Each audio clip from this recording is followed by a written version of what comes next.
ഇരിക്ക.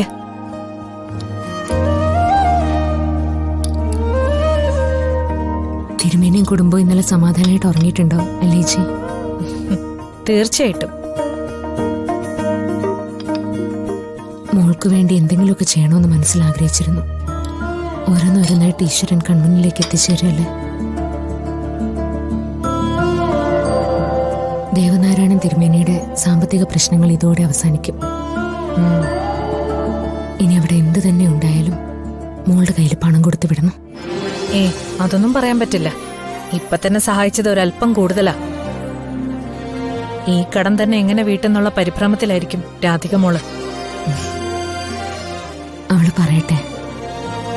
ഇന്ന് എന്റെ കുട്ടി വരുമ്പോ അവളുടെ കണ്ണിലും പ്രശ്നങ്ങൾ ഒഴിഞ്ഞ എന്റെ സന്തോഷം എനിക്ക് കാണാലോ. എങ്കി വേഗം കഴിച്ചോളൂ.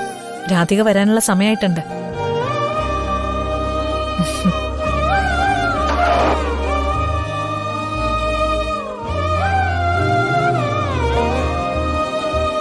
ടീച്ചറെ,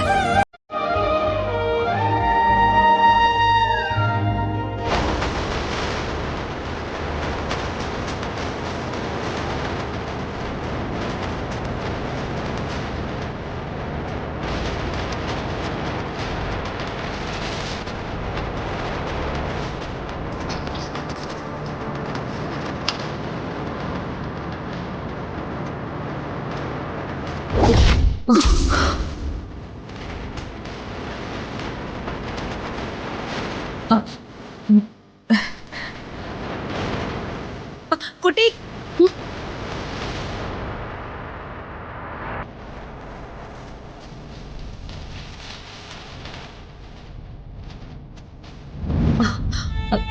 എന്താ? അല്ല രാധികെ, അച്ഛൻ വല്ലതും പറഞ്ഞോ? ഇന്നലെ രാത്രി മുഴുവനും അച്ഛനമ്മ മാഡത്തിനെ കുറിച്ച് പറയായിരുന്നു. മാഡത്തിന് വേണ്ടിയായിരുന്നു ഞങ്ങളുടെ ഒക്കെ പ്രാർത്ഥന. അല്ല, മാഡം ഇല്ലേ, മാഡത്തിനെ എനിക്കൊന്ന് കാണണമായിരുന്നു.